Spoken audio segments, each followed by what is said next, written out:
आपणकर जदि बिछाराशि होई थाए तेबे एही भिडियोटी को थरे मात्र शेष पर्यंत देखंतु। बिछाराशि व्यक्तिविशेष मानकर जीवन एही महाशिवरात्रि ठारू बदलिबाकु जाउअछि। कारण ग्रह नक्षत्र मानकर चलन रे गोटे बहुत बड़ परिवर्तन हेबाकु जाउअछि, जहाद्वारा एमानकर जीवन रे चलिथिबा समस्त दुख कष्ट एवं समस्यार अंत हेबाकु जाउअछि एवं महादेवंकर कृपारू पुणी थरे खुशी फेरिबाकु जाउअछि। देखंतु बुध शुक्र एवं सूर्यंकर राशि परिवर्तन हेबाकु जाउअछि, जहाद्वारा आपणकर जीवन रे किछि बड़ हेबाकु जाउअछि। आपणकर जीवन रे चलिथिबा समस्त दुख कष्टर अंत हेबाकु जाउअछि एवं महाशिवरात्रि ठारू पुनर्बार आपणकर जीवन रे खुशी फेरिबाकु जाउअछि। तेबे आसंतु जानिबा एही महाशिवरात्रि ठारू आपणकर जीवन रे कौन सबु बड़ परिवर्तन हेबार अछि। एहा पूर्वरु जदि आपणकर भी बिछाराशि होई थाए एवं आपण भी महादेवंकु सच्चा हृदय रे भक्ति करुथांती विश्वास करुथांती तेबे एही भिडियोटी को लाइक करी कमेंट बॉक्स रे ओम नमः शिवाय हर हर महादेव अवश्य लिखि दियंतु। देखंतु पूर्वर आपणकर स्वास्थ्य खराब रहुथिला, धन जनित समस्या देखा देउथिला, आपण ऋण नैथिले किंतु ऋण सुझी पारु नथिले, ऋणर भार आपणकर ऊपर बढ़ी जाइथिला, गृह परिवार रे खुशीर वातावरण नथिला, शिक्षा क्षेत्र रे समस्या देखा देउथिला, आपणकर अनेसेसरी खर्च हेउथिला, समाज रे आपणकर मान सम्मान नथिला, आपणको चाकरी प्राप्ति होई पारु नथिला, संतान संतति पाई आपण चिंतित थिले, आपणकर व्यापार वाणिज्य रे लॉस हेउथिला, प्रेम जीवन रे मध्य समस्या देखा देउथिला। तेबे एही भली जहाँ भी समस्या आपणकर जीवन रे चालुथिला ताहा एबे दूर हेबाकु जाउअछि। एही महाशिवरात्रि ठारू आपणकर जीवन रे पुणी थरे खुशी फेरिबाकु जाउअछि। आपणकर जीवन रे नूतन सूर्य उदय हेबाकु जाउअछि।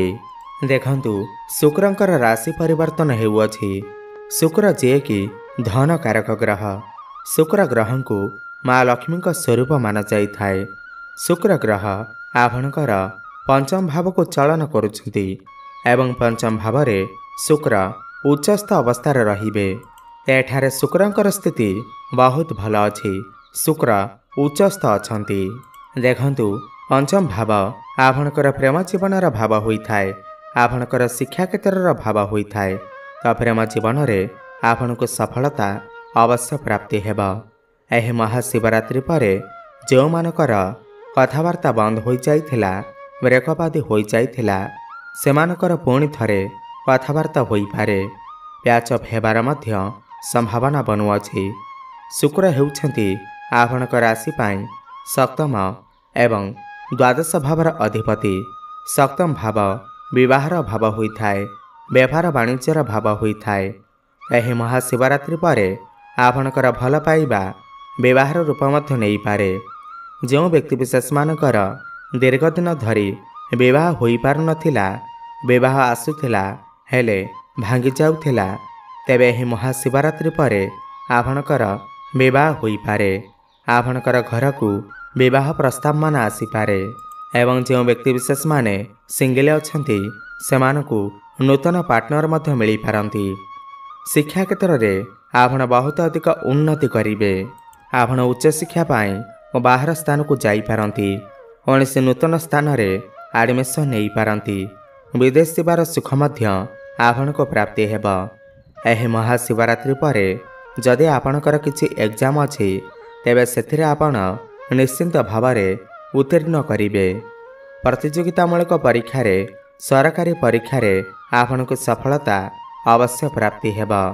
शिक्षा क्षेत्र को नहीं आपण बहुत बड़ डिसीजन नहीं पारंती। आपणकर ज्ञान बढ़िब, बुद्धि बढ़िब, ज्ञान एवं बुद्धि बल रे आपण पाठपढ़ा रे बहुत अधिक उन्नति करिवे। जो व्यक्तिविशेष माने विदेश रे रही व्यापार वाणिज्य करुछंती किंबा चाकरी बाकरी करुछंती, सेमानको सेमानकर व्यापार वाणिज्य एवं चाकरी क्षेत्र रे अधिक सफलता प्राप्ति हेब। इम्पोर्ट एक्सपोर्ट काम, कंस्ट्रक्शन काम, लिक्विडिटी काम, beauty parlour, stationery shop, travel and tour, online काम, डिजिटल काम, ऑनलाइन टूर, यह सब क्षेत्र में आपण को सफलता अवश्य प्राप्ति हेब। देखंतु बुध एवं सूर्य आपणकर चतुर्थ भाव में बुधादित्य राजयोगर निर्माण करुछंती एवं चतुर्थ भाव में शनि मध्य निज घरे शश नामक राजयोगर निर्माण करुछंती। आपण एही महाशिवरात्रि पर कौनसी जमी, भूमि, प्रॉपर्टी, जानवाहन एवं नूतन गृह आदि निर्माण करने मन बलई पारती। घर को कौनसी नूतन जिनिस किणिक आनीपारती। आपणकर माँकर स्वास्थ्य जदि पूर्वर किसी समस्या लगी रहुला तेबे से सुधार आसब। पितांकर साहाय्य सहयोग आपण को प्राप्ति हेब। सूर्य एवं बुध आपणकर चतुर्थ भाव बसी कर्म भाव को देखुंती एवं कर्म भावर अधिपति होउछंती स्वयं सूर्य। तो कर्म क्षेत्र में आपण को सफलता प्राप्ति हेब। कर्म क्षेत्र में आपण बहुत अधिक उन्नति करिवे। समाज रे आपणकर मान सम्मान बढ़िब, प्रतिष्ठा बढ़िब। जो व्यक्ति विशेष माने बेरोजगार अछंती, जो मानक पाखरे कौनसी चाकरी बाकरी नाही, तो सेमानकु एही महाशिवरात्रि पर निश्चिंत भावरे चाकरी प्राप्ति हेबार जोग बनुअछि। उपर ऑफिसरंकर सपोर्ट आपण को प्राप्ति हेब। सरकारी क्षेत्र में आपण को लाभ प्राप्ति हेब। आपण समस्त कार्य को बहुत सुरुखुरी करिपारिबे। कौनसी एमएनसी कंपनी जॉब ऑफर मध्य आसीपारे। कर्म क्षेत्र में आपण को सम्मानित करा जाई पारे। देखंतु भाग्य आपणकर पूर्ण मात्रा साथ देव। कहीं भाग्यर कारक ग्रह देवगुरु बृहस्पति आपणकर सप्तम भाव बसी आपणकर प्रथम भाव उपर को दृष्टि देउछंती एवं आपणकर एकादश एवं तृतीय भाव उपर को दृष्टि देउछंती। तो भाग्य आपणकर पूर्ण मात्रा साथ देव। समस्त क्षेत्र में भाग्य आपणकर साथ देव। कम परिश्रम रे आपण को बहुत अधिक सफलता प्राप्ति हेब। आपण कौनसी बड़ कार्यर आरंभ करिपारंती, बड़ इन्वेस्टमेंट करिपारंती। शेयर मार्केट, स्टॉक मार्केट एवं ट्रेडिंग रे काम करथिबा लोकमानंकु अधिक सफलता प्राप्ति हेब। आपणकर मन धर्म आड़ को अग्रसर होई पारे। आपण कौनसी धार्मिक स्थान को यात्रा करिपारंती एवं कौनसी धार्मिक कार्य मध्य आपणकर किछि पैसा खर्च मध्य होई पारे। मंगल आपणकर अष्टम भाव में थिबारु आपण टिके गाड़ी चलाचल कला बेले टिके सतर्कता अवलंबन करंतु। आपणक पाई बहुत भल रहिब। बृहस्पति आपणकर प्रथम भाव को देखुथिबारु जो दंपति माने दीर्घ दिन धरी संतानर कामना रखिथिले तो सेमानंकु एही महाशिवरात्रि पर संतान सुख अवश्य प्राप्ति हेब। आपणकर पारिवारिक एवं वैवाहिक जीवन सुखमय व्यतीत हेब। आपण दुई जण मिसी किछि बड़ डिसीजन नहीं पारंती, फैमिली प्लानिंग करि पारंती। आपणकर लाइफ पार्टनर कर कैरियर रे ग्रोथ आसीब। स्वास्थ्य मध्य ठीक सुधार आसीब। पूर्वर जदि आपणकर वैवाहिक जीवन रे किछि समस्या लगी रहितिला तेबे सेथिरो मध्य आपण को मुक्ति मिलिजिब। आपणकर वैवाहिक जीवन बहुत भल रहिब। पारिवारिक सुख आपण को प्राप्ति हेब। व्यापार वाणिज्य रे आपण बहुत अधिक उन्नति करिवे। आपण कौनसी नूतन व्यापार मध्य आरंभ करि पारंती। आपणकर डेली इनकम रे वृद्धि आसीब। फाइनेंशियल ग्रोथ हेब। रोजगार करिवार नूतन पंथा, नूतन मार्ग आपण को प्राप्ति हेब। चारि दिगुर आपण को लाभ ही लाभ प्राप्ति हेब।